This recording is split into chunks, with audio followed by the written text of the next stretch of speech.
Olá, pessoal, sejam bem-vindos a mais um talk aqui da nossa trilha de empreendedorismo e gestão. Já estamos na reta final da nossa jornada de conhecimento aqui na Semana de Marketing e Vendas para empresas de tecnologia e startups. Mas vamos encerrar com chave de ouro. Hoje eu estou muito bem acompanhada com duas convidadas brilhantes para encerrar aqui a trilha. E uma delas é a Mônica Hauck, CEO e founder da Solids. Seja bem-vinda, Mônica, tudo bem? Olá, eu que agradeço o convite. Muito bom esse bate-papo. Maravilha! E a gente vai falar então aqui sobre gestão comportamental para aumentar a performance em venda. É um tema que eu tenho certeza que a galera nesse momento está precisando muito, né, de ferramentas, recursos para poder vender num período de crise, não é fácil. Então aqui é o propósito do nosso talk, mas antes da gente entrar aqui para as perguntas, Mônica, eu queria que você se apresentasse um pouquinho para quem não conhece ainda, você e a Solid. Muito legal. Bom, eu sou fundadora da Solids e nós desenvolvemos tecnologia para gestão de pessoas. A nossa tecnologia, ela é one-stop shop, ela tem tudo que você precisa para fazer a sua gestão de pessoas num lugar só. Então, desde o recrutamento e seleção, avaliação de desempenho, pesquisa de clima, tudo você faz num lugar só, com foco também no comportamento.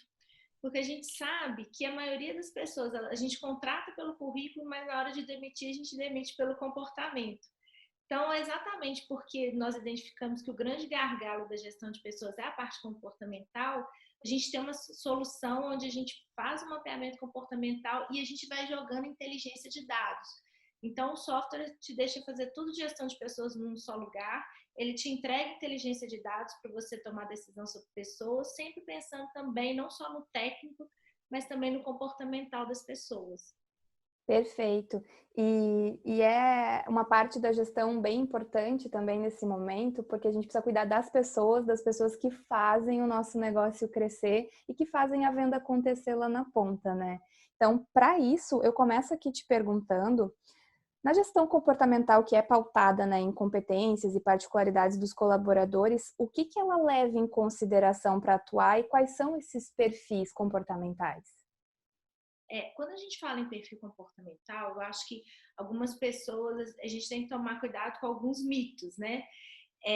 Que tem a ver com, a gente coloca as pessoas numa caixinha, a gente rotula, e na verdade a boa gestão comportamental não tem nada disso. Mas o que a gente entende é que as pessoas, ao longo do tempo, a gente conseguiu classificar a humanidade, né? Isso ao longo da humanidade, no inconsciente coletivo, isso historicamente foi mapeado.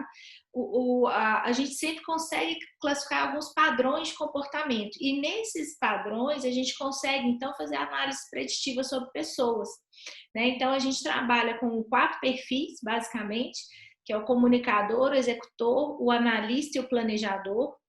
E cada um tem a sua particularidade, mas o que é importante falar é, primeiro, ninguém tem um perfil só. Hoje, o que a gente sabe, o que a gente entende de mais eficiente em gestão de pessoas e até, né, ao longo da nossa caminhada, é importante a gente falar, todos nós temos todos os perfis.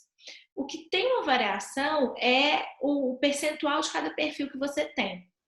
Quando você faz um mapeamento, você descobre que, apesar da gente trabalhar com 4 perfis, isso é a forma mais didática, simples, principalmente porque a gente está pensando em time, em eficiência de equipe, quando a gente tira o relatório da pessoa, é praticamente uma digital, né? Porque cada pessoa tem um percentual diferente de cada perfil. E outra coisa que a gente, então, não tem como rotular. Mas outra coisa que a gente entende também é que as pessoas vão mudando ao longo do tempo. Por isso que gestão comportamental não é você um dia mapear uma pessoa e ficar o resto da vida, você é isso, não.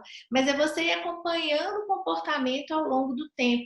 E isso faz muita diferença no mapeamento de time de vendas, porque é exatamente você fazer entender, olhar para a cultura do seu time, pensar naquele momento qual que é o perfil que está performando melhor e entender que hoje esse perfil que está performando melhor não necessariamente vai ser daqui 6 meses, 1 ano, porque a cultura muda, a empresa muda, os objetivos vão mudando e isso também vai alterando o perfil das pessoas, né? O melhor perfil.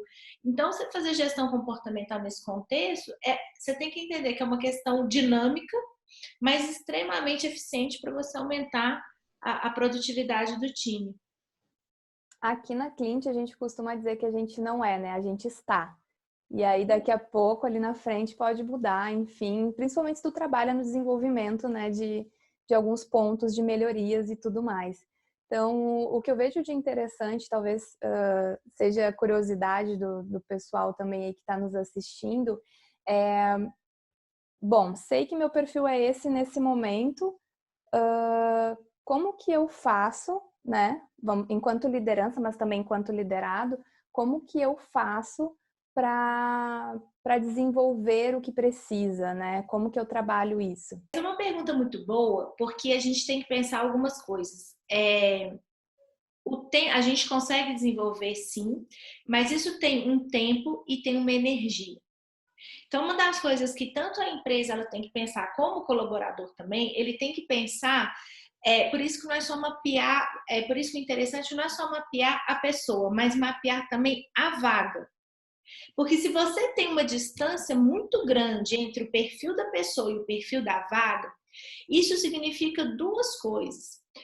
Primeiro, para a empresa, isso significa um tempo maior de rampagem, um custo maior de treinamento e um risco maior de não performance. E para o colaborador, significa o quê? Um gasto de energia muito maior, um estresse muito maior e o nível de satisfação dele com aquilo que ele está fazendo tende a ser menor também. Então, o ser humano desenvolve? Desenvolve, mas uma coisa que tem que ser pensado, e aí via de mão dupla, tanto para o colaborador quanto para a empresa, é se vale a pena dependendo da distância, né? Agora, obviamente, dificilmente a gente vai entrar numa vaga onde a gente está 100% adequado. No mundo real, isso não existe. E nem sei se é legal existir, né? Deve ser chato para dedéu. Então, sempre tem uma distância. O ponto é o tamanho dessa distância, que às vezes aquele a mais que você tem que percorrer, ele pode ser um estímulo, pode te motivar, não, vou desenvolver. Mas se essa distância é muito grande, o retorno ele demora muito e a energia gasta é grande demais. Então, o que poderia ser um estímulo à evolução da pessoa pode se tornar uma grande frustração profissional. Então, essa é a beleza da gestão comportamental também. Você evita algumas trajetórias que podem ser bem sofridas e bem difíceis, e ao mesmo tempo, essa mesma pessoa que numa função sofreria um monte porque ela está completamente inadequada, ela pode se descobrir, ela pode florescer, ela pode performar muito melhor. Que é outra coisa que a gente fala também, não tem perfil melhor ou pior, né? Existe a pessoa certa no lugar certo. Então, para mim, na minha experiência, sabe aquela energia que você gasta para se adequar? Pega essa energia e vai para um lugar onde seja adequado, isso explode em performance. A energia gasta é muito grande. Então, se você me perguntar, vale a pena fazer uma gestão baseada em gap ou vale a pena fazer uma gestão baseada em pontos fortes? Com certeza eu recomendo pontos fortes, porque você vai gastar energia de todo jeito, mas a energia que você gasta investindo exatamente naquilo que você é bom, gera muito mais resultado para a empresa e para você fica com uma sensação de completude, de adequação muito maior e você fica muito mais satisfeito. Perfeito. E aí a gente foge daquela premissa, né, de que a gente tem que desenvolver o que não tá bom, ao invés de potencializar aquilo que a gente se sai melhor, que a gente tem mais potencial, né? Isso é muito cultural. Aqui no Brasil, eu ainda não consegui identificar por quê, a gente ainda tem uma gestão de pessoas muito focada em desenvolvimento de gap, né? A gente olha muito para o que as pessoas não têm, mas isso vem do nosso modelo de ensino, isso é uma raiz cultural muito forte. Você tem culturas que eles já mapeiam, já olham assim, o adolescente, aí você já vai fazer. Não, o menino não é bom na escola em matemática, tudo bem, em vez de ficar colocando o menino para fazer reforço de matemática, não. Ele é bom em química, então já coloca o cara para gastar mais tempo em química, sabe? Então é cultural. Algumas culturas, naturalmente, faz essa gestão da energia baseada no que você é forte. A nossa ainda é muito focada em preencher aquilo que você não tem. E eu sinceramente, não acho que esse é o melhor caminho. Perfeito. E dando seguimento, então, com base no entendimento dos perfis aí que tu colocou pra gente, dos colaboradores, como que isso pode ajudar no aumento da produtividade de vendas de fato? Isso é uma coisa assim que eu posso responder essa pergunta até contando uma história, assim, porque isso é o que fez a gente crescer na Solids enquanto empresa também. Teve um momento da nossa vida, em 2000 e... já nem lembro o ano, mas 2015, que a gente tomou uma decisão muito estratégica de pivotar. A gente pivotou produto, a gente começou a empresa do zero, assim. A gente não era SaaS, a gente se tornou SaaS, a gente tinha um ritmo ali que a gente crescia 20%, 30% ao ano. A gente falou, não, agora a gente vai crescer 200% ao ano durante 2 anos seguidos, e nos 3 seguintes nós vamos crescer 100% ao ano, né? Que é o triple, triple, double, double, double. E a gente não tinha investidor, a gente não tinha dinheiro, a gente estava no meio de uma crise financeira terrível no país, né? A gente ligava para o RH estava demitido. A gente só tinha as pessoas e a gente tinha aquela certeza baseada no nada, porque nenhum indicador falaria que em 2016 seria um bom momento para fazer tudo que a gente decidiu fazer. Mas a gente tinha um time de vendas e a gente tinha conhecimento de gestão comportamental. Então, o que nós fizemos? A primeira coisa, nós dividimos o time de acordo com o perfil e dividimos as metas. Por exemplo, os perfis que eram mais, que tinham mais resistência à mudança. A gente ia pivotar o modelo. A gente estava implantando a máquina de inside sales. A nossa venda até então era one shot. E aí a gente ia implantar a máquina de inside sales. Então, a gente pegou aquelas pessoas que eram mais resistentes a mudanças e a gente permaneceu no modelo antigo, que era one shot. E aí a gente pegou os perfis que eram de pessoas mais desbravadoras, que gostavam mais de novidade, e a gente colocou essas pessoas na frente. E aí a gente foi tracionando e colocando as pessoas na máquina nova de acordo com o perfil de cada uma delas. E isso ajudou demais a gente conseguir os primeiros resultados. E hoje, quando eu vejo assim, o que a gente fez, a grande lição é, a gente conseguiu, a gente tinha um modelo, claro que a gente estudou teoria de inside sales, a gente estudou tudo que a gente podia sobre máquina de venda, mas nada disso ia adiantar se eu não tivesse um mapeamento profundo sobre as pessoas que estavam comigo. Não ia adiantar nada eu falar assim, não, a partir de agora eu vou dividir, pegar aquele vendedor que sempre vendeu, fez relacionamento, trabalhou de ponta a ponta. Não adianta nada eu falar assim, não, agora tem SDR, tem closer e depois que vem você entrega para o CS. Se essa pessoa não tivesse o mínimo de estrutura interna para se adaptar a essas mudanças. Então, foi extremamente importante a gente primeiro colocar as pessoas certas no momento certo, de acordo com o perfil que elas tinham. E isso é uma coisa que a gente faz muito até hoje.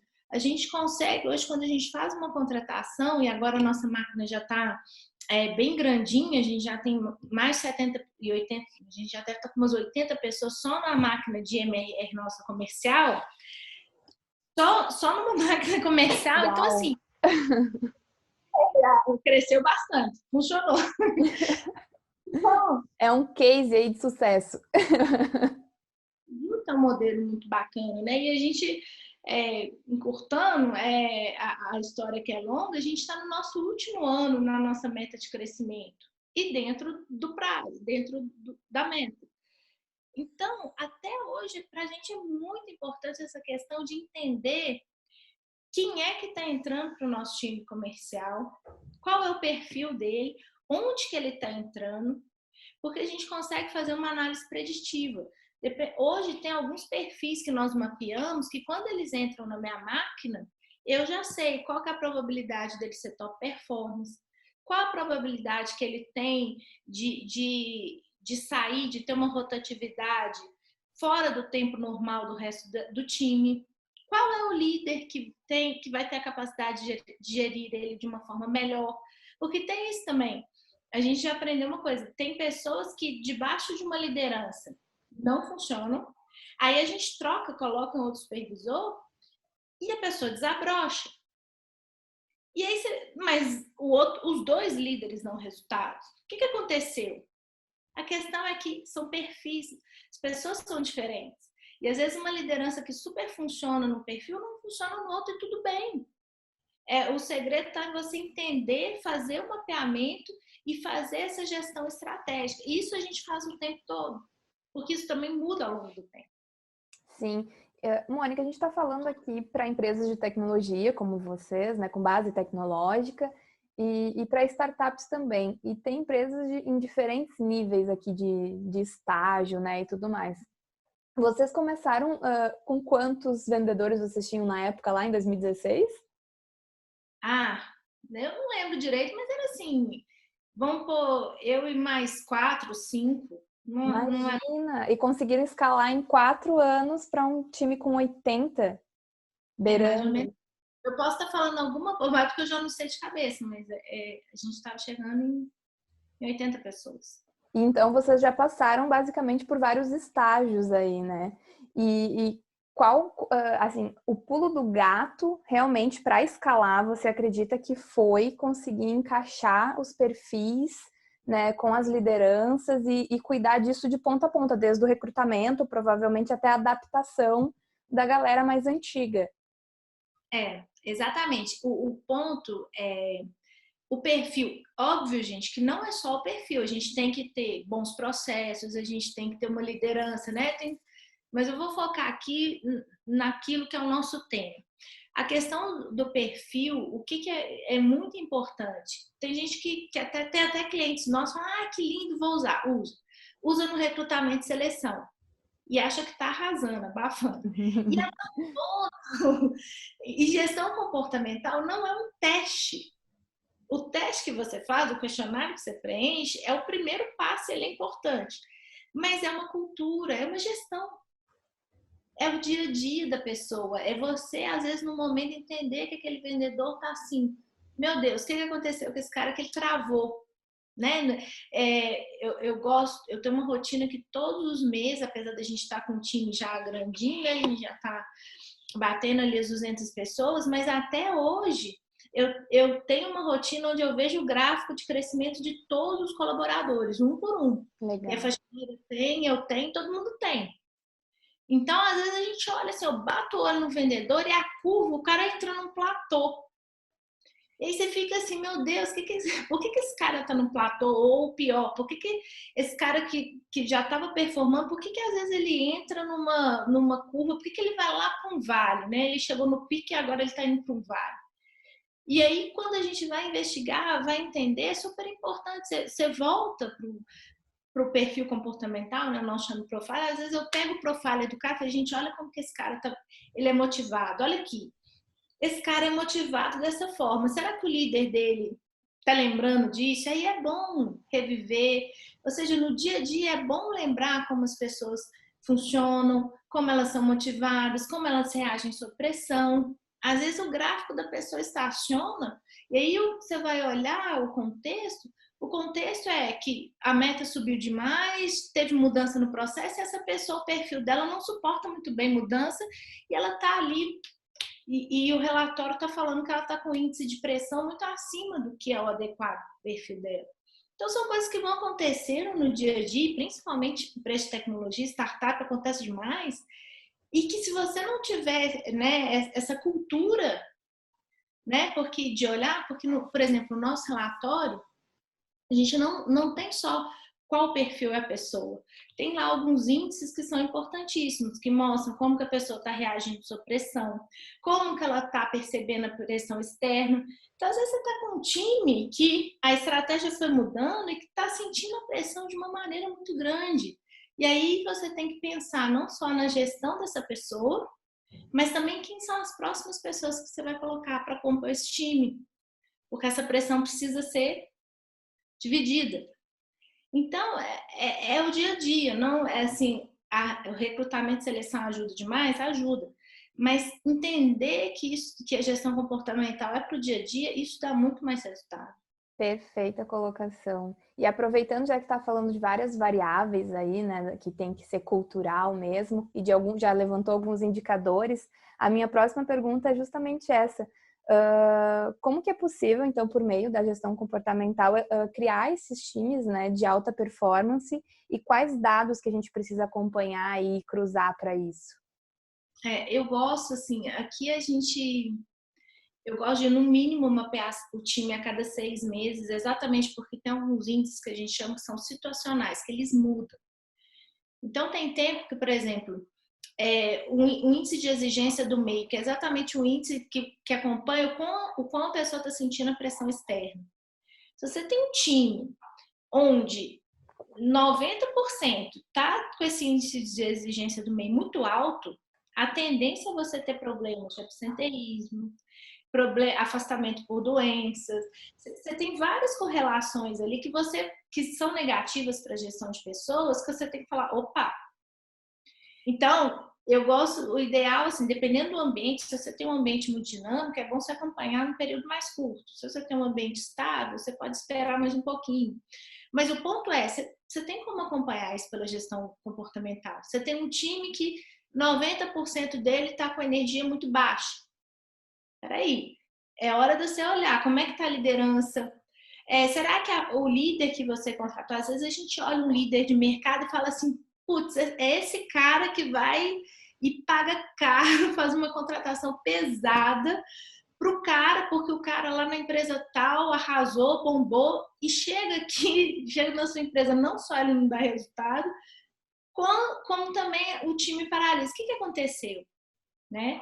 Ou seja, nem sempre o perfil do líder ele vai ter aderência com o perfil do time. E não é porque o líder é ruim ou porque o time é ruim. É porque a gente precisa fazer essa análise preditiva. Né? Então, isso explica porque que muitas vezes líderes que dão super certo em um time não dão certo em outro. Isso às vezes acontece com futebol, acontece em tudo na nossa vida. Né? Acontece o tempo todo no mundo. Mas a gente precisa entender. Então, respondendo de forma objetiva, eu gosto muito de observar o perfil do líder com o perfil do time e começar a fazer correlações para ver se esse líder ele está contribuindo ou não. Eu gosto muito de acompanhar como é que está o índice, principalmente para time de vendas, índice de exigência do meio. Eu gosto de olhar energia, gosto de olhar também como as pessoas são motivadas, porque dependendo do resultado da motivação do time, vai exigir uma liderança, dependendo de outras. Então, para o dia a dia, eu gosto muito desses dados. Para o recrutamento e seleção, eu acho fundamental a gente fazer, eu gosto de fazer muito um analytics, gosto de mapear os alta performance e os baixa performance e encontrar padrão. Então, eu tenho lá na Solids o que funciona na minha máquina de padrão de alta performance, de baixa performance, e essa informação ela serve para o recrutamento e seleção. Tem perfis, tem composição de perfis que claramente a correlação não é boa. Eu tenho alguns perfis onde eu sei que se ele entra ali na minha máquina de vendas, a pessoa tem 3 vezes menos chance de performar, 3 vezes mais chance de sair com menos de um ano. E eu sei que ali o risco é muito grande daquela contratação. Por outro lado, tem combinações de perfis que tem uma chance muito maior da pessoa se tornar top performance. Então, de tempos em tempos, eu gosto de fazer esse analytics do que funciona em termos de top performance e de super performance e estou sempre conversando com o recrutamento e seleção para fazer essa composição de time, tomando 2 cuidados. O cuidado de sempre estar revendo isso, porque o padrão que eu tinha há 2, 3 anos não é o padrão de agora, isso muda, porque a meta mudou, o processo mudou, né? O mercado mudou. Então, o que significa ser top performance vai mudando, ainda mais quando você vai rampando. O que era top performance há 3 anos atrás, hoje em dia nem significa rampagem. Deixa de fazer sentido total, né? Que você vai amadurecendo, né? E os números vão melhorando. E o perfil muda também. E outra coisa que eu acho muito importante também é também tomar o cuidado de, mesmo sabendo, né? Uma coisa que, mesmo que o time, eu tenha claramente quem é o time, qual é o perfil que performa melhor, eu tomo cuidado de não necessariamente colocar só esse perfil. Por várias questões. Primeiro, pela questão da diversidade comportamental, que eu acho que é super importante. Por mais que eu saiba que algumas pessoas ali, elas vão ter mais dificuldade em relação à compatibilidade com a liderança, em relação ao próprio perfil, é bom de vez em quando ter o diferente, porque o diferente te provoca, ele te faz pensar e de repente ele até quebra alguns paradigmas. E outra coisa que eu acho importante também, e o porquê que às vezes é bom a questão da diferença, é que também você não tem, no mundo ideal, a gente não tem um time só de top performance. E quem sustenta a base da maioria de uma máquina de vendas é a camada média, é a maioria. E às vezes a gente tem uma obsessão só em quem é o top, top, top. Então tem que tomar cuidado para não fazer a gestão só do top. Então uma das coisas que eu gosto também é de mapear quem é essa pessoa que é o médio. Ele não é aquela estrela que vai brilhar, mas ele é o médio. Porque eu ter uma boa máquina, eu ter pessoas ali, às vezes ter 5, 6 pessoas de média. E aí não é uma média ruim, não. Média, né? Por mais que eu precise de mais gente para trazer o resultado top performance, eu tenho algumas vantagens. E não, normalmente são pessoas mais estáveis, que ficam mais tempo, porque o top performance muitas vezes ele vem, mas o tempo de permanência dele na casa é menor. E aí eu perco com conhecimento, eu gero. E aí tem outro risco, que é a questão da dependência. Né? Então, é fazer aquela gestão de time pensando que o top performance você vai ter ali 10% do seu time, mas quem vai sustentar a sua máquina mesmo é ali 50%, 60% do time que vai estar na camada média.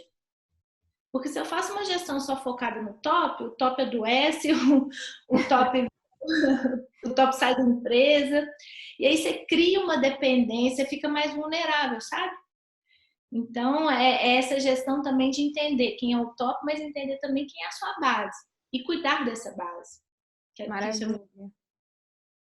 Sabe o que eu acho legal ouvindo agora você falar e também em outros talks que a gente teve aqui na trilha sobre RH, gestão de pessoas, enfim, o quanto de inteligência está inserido aí, né? O quanto de estratégia realmente, o quanto de análise de dados, não é a proposta que é desmistificar um pouco para a galera, talvez quem está nos assistindo aí, que se interesse pelo talk, o quanto gestão de pessoas não é gestão só da felicidade, não é paz e amor, gente, todo mundo aqui vai ser, né? Vamos se abraçar, somos uma família. Exatamente, não quer louvar, não quer dar oi pro sol, abraçar a árvore, não é isso, né? Gestão de pessoas tem muita estratégia, muita inteligência envolvida realmente para dar performance, para dar escala e para fazer e para cuidar das pessoas também, né? Mas a gestão de pessoas é gestão de gente, de pessoas. Então, é de uma utopia muito grande você achar que vai gerir só a felicidade. Gestão de pessoas, você gerir a felicidade, gerir a tristeza, gerir o sucesso, gerir o fracasso, porque é gente. E aí é disso que gente é feito, não é? Perfeito. Principalmente em tempos de crise, que é esse que nós estamos vivendo. Né? E quando a gente fala em tecnologia, eu tenho conversado muito isso. Eu, graças a Deus, eu já vivi, né? Já empreendo até o suficiente para ter vivido uma crise. Então, eu já passei por algumas situações bem difíceis, mas tem muito empreendedor, principalmente os que começaram nos últimos 6, 7 anos, que eles não. O Brasil estava ali crescendo 1, 2% ao ano e tecnologia crescendo 20%. É uma bolha. E agora, com o Covid, talvez essa bolha ela seja um pouco afetada. Então, qual que é o resultado disso? Vários empreendedores de tecnologia que estavam acostumados só a captar dinheiro, a contratar, agora vão ter que aprender a fazer gestão de pessoas, que ela é difícil, que ela é sofrida. É necessária, que a gestão. Então, todo mundo fala, a gente só fala de marca empregadora, agora está na hora da gente falar em marca desempregadora, ou seja, lá que nome que é o downside. Né? Você precisa pensar em demitir. Você precisa pensar em lidar com insatisfação. Você precisa é a gestão é a gestão da pessoa que a gente nem gosta tanto. É gerir as doenças mentais, é gerir o sofrimento, né? Porque está todo mundo confinado. E tudo isso faz parte de gestão de pessoas. E todo empreendedor, todo gestor de pessoas, por mais dolorido que seja, é importante que passe por isso, sabe? É uma parte muito necessária. Até para quando tudo tiver voltar a ficar bem, né? O nosso olhar muda, né? Mas a gestão de pessoas, ela tem a ver com isso. Ela não... E muitas vezes a gestão de pessoas boa, eficiente mesmo, ela gera decisões difíceis.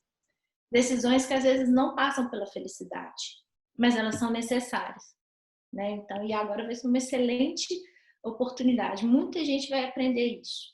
Concordo totalmente.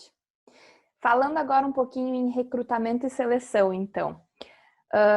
Em termos, né, de recrutamento e seleção, como que a gestão comportamental ela atua na captação aí de talentos, de novos colaboradores para o time de vendas? Eu acho que tudo começa com a comunicação. Uma coisa que eu gosto muito de pensar na gestão comportamental é, por exemplo, qual é o perfil comportamental que eu vou querer dessa vaga? Vou dar um exemplo bem tosco, assim, mas eu acho que todo mundo de empresa de tecnologia vai entender. A linguagem que eu uso, o copy que eu uso para publicar uma vaga para um time comercial é completamente diferente de um copy que eu uso para atrair um programador. Porque cada perfil comportamental, ele reage de forma diferente a estímulos escritos, a estímulos visuais. Eu gosto, inclusive, de pensar em cor, em desenho, porque cada perfil, ele reage de forma diferente. Então, por exemplo, vou dar um exemplo bem simples. Você detectou que no seu time comercial, o melhor perfil que você está procurando é um perfil de pessoas comunicadoras. Né? Comunicador é um perfil extremamente extrovertido, sociável e tudo. Como que deve ser a atração, a imagem? Ora, pessoas assim, elas são atraídas por cores, então você tem que ter uma chamada mais colorida. São pessoas sociáveis, então quais são os benefícios? Do que você tem que falar? Você tem que falar da comunidade. Você tem que falar um pouco da cultura, daquela parte da sociabilidade.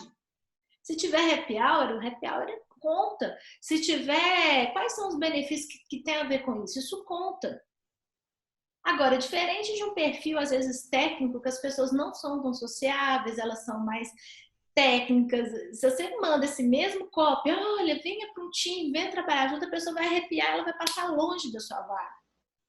O ponto é, você sabendo qual é o perfil ideal para aquela vaga, muda o copy, muda a imagem, muda também o discurso, e aí muda o próprio processo seletivo.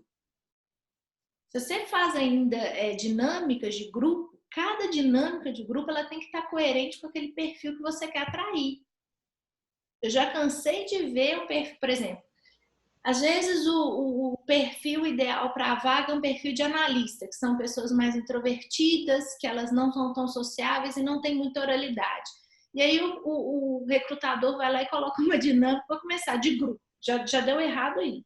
Segundo lugar, ela coloca uma dinâmica onde o melhor resultado claramente ele está baseado no que a pessoa fala, no trabalho em equipe. O melhor candidato vai ter o pior desempenho, entende? E a mesma coisa também acontece na entrevista. A gente tende a avaliar melhor o perfil, não a pessoa de acordo com o perfil, mas de acordo com o que a gente tem na nossa cabeça que é a melhor atuação. Então, às vezes, os melhores perfis não são tão bem avaliados. E aí, você ter claro qual é o perfil comportamental para a vaga, isso ajuda muito a reduzir a subjetividade do processo seletivo. E esse é o grande ganho. Porque o recrutador, ele tem preconcepções do que ele acha que é ideal. Por outro lado, o candidato ele tem algumas variáveis que podem estar influenciando naquele dia da entrevista, durante o processo, que não tem a ver com a performance dele, futura. Então, quando você faz a leitura do mapeamento comportamental, você reduz a subjetividade, e você consegue comunicar e cobrar daquela pessoa exatamente o que a pessoa tem para dar. E aí você tem um processo muito mais assertivo, muito mais focado. E rápido também, você costuma ganhar tempo. Perfeito, que é importante. Hoje em dia, o que todo mundo não tem sobrando é tempo, né? E a redução, assim, porque principalmente leitura de currículo, as pessoas gastam muito tempo lendo currículo ainda. Não sei por quê, porque já tem, hoje em dia é tudo automatizado, mas tem gente ainda que lê currículo. E aí fica aquele tempão no currículo, no currículo, no currículo, e o que vai fazer a pessoa dar certo ou não, e aí as pesquisas apontam 80% do que vai fazer a pessoa performar ou não é comportamental. Então, se você já vai direto no comportamental, você não é que você não vai precisar observar o currículo, seja de forma automatizada ou não, você precisa conhecer as habilidades técnicas também. Mas você indo pelo comportamental, você reduz o caminho, você ganha tempo e sua chance de acertar é muito maior. Não é à toa que geralmente é uma das primeiras etapas de qualquer processo de seleção bem estruturado, né? A parte comportamental e alinhamento cultural. Exatamente.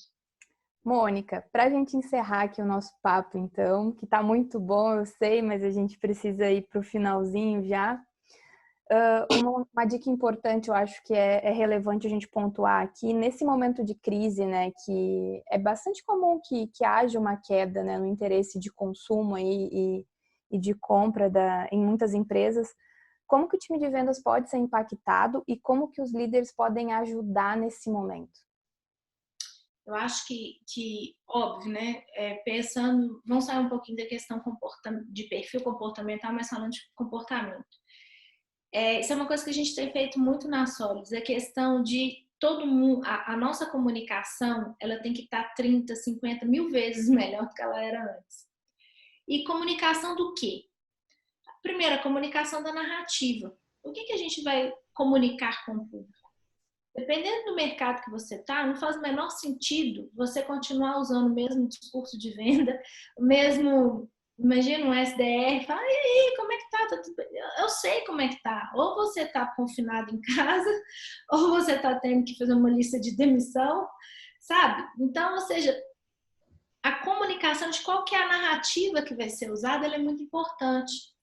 E a comunicação entre o time também, entre o líder, né? Ainda mais que as pessoas estão isoladas agora, como é que está sendo a comunicação em relação ao que é esperado dessa pessoa, né? O que é esperado em relação ao discurso dessa pessoa, o que mudou em relação a isso e tem que mudar rápido a questão do discurso. Mas, sobretudo, o que a grande liga nesse momento, o que mais as pessoas precisam sentir nesse momento, é que está todo mundo debaixo da mesma missão.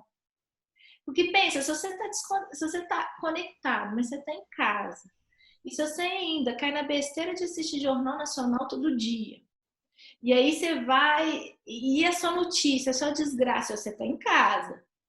E aí começa a ter familiares que também estão em casa. E de repente um familiar perdeu o emprego, um amigo seu perdeu o emprego. Como é que está a nossa estrutura mental nesse momento? Com tantas notícias, com tantas coisas circulando, e ainda tem a própria doença. Tá difícil.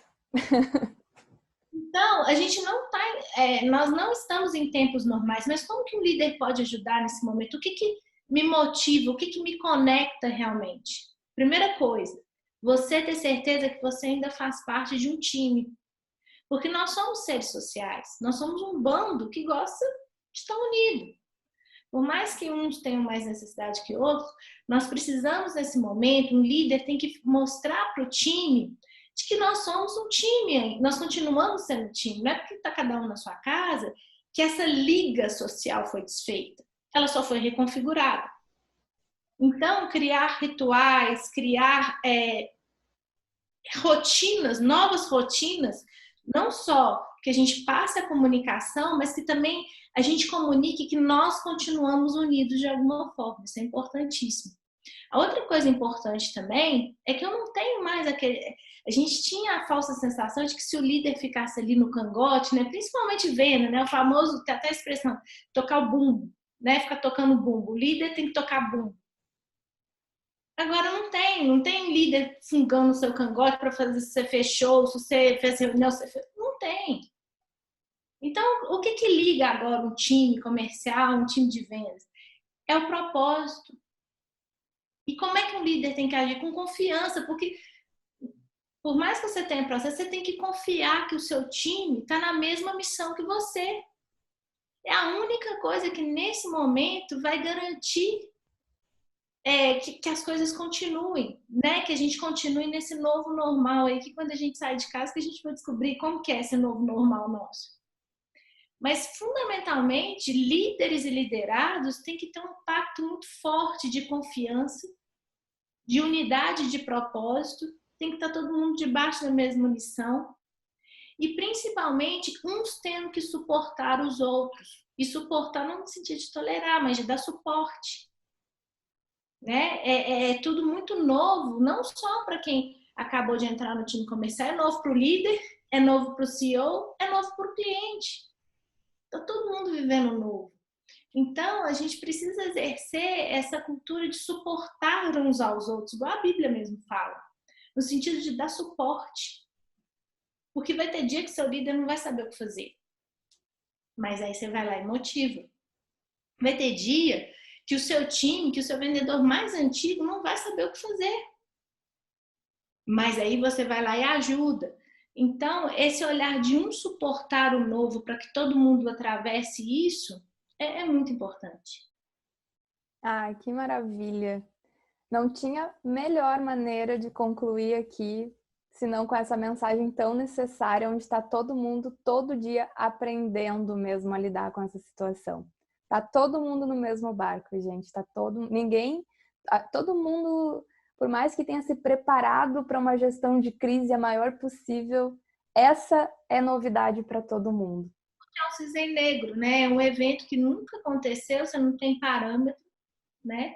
E que bom que às vezes, não que bom que teve a crise, mas que bom que nós somos seres capazes de nos adaptar. Eu acho que até a nossa essência, ela nos favorece, né? É só a gente não perder a essência de seres humanos, a questão da humanidade, de como o ser humano funciona. Se a gente não perder essa essência, a gente se adapta e a gente sai disso mais forte. Eu não tenho dúvida disso. Perfeito, eu também não tenho dúvida disso. Mônica, estou muito feliz com o nosso papo mesmo. Para encerrar aqui, eu queria pedir para que tu pudesse deixar aí quais os canais que a galera que tiver curiosidade, quiser saber mais sobre a Solid, sobre vocês, pode encontrar vocês. Ah, legal. Olha, a gente tem muito material, material gratuito, inclusive. A gente tem no site da Solids, né, solids.com.br. A gente tem lá dentro a universidade, que tem muito curso bom, gratuito. E curso para quem é de RH, para quem não é também. Tem curso ali que é ótimo para CEO, para gestor de time de vendas, então é muito bacana. Tem também, aí tem nossas redes sociais no LinkedIn, no Instagram, é só procurar Solids que a gente está lá. E não deixe de falar com a gente, tem muito canal, não só no site, nas redes sociais, é só nos procurar que vai ser um grande prazer falar com vocês. Principalmente se você precisar realmente, porque o que eu entendo agora é que não só para a gente atravessar a crise, mas para a gente sair mais competitivo, nenhuma empresa vai crescer lá na frente se não for através das pessoas, né? São as pessoas que vão não só tirar as empresas da crise, como também fazer com que elas cresçam. Então, qualquer coisa que você precisar sobre pessoas, não deixe de nos procurar. Perfeito. Muito obrigada, Mônica, mesmo pela participação aqui. Amei. Ah, eu também adorei. Se deixar, a gente fala o dia inteiro, né? Eu também, eu adoro esse tema. Gente, é isso. Espero que vocês tenham gostado tanto quanto a gente aqui, que vocês tenham gostado da SMV toda. A gente preparou com muito carinho para vocês. Estamos aqui já na reta final e continuem com a gente aí assistindo os talks todos dessa e das outras trilhas também. Beijo, gente. Até a próxima. Tá, pessoal?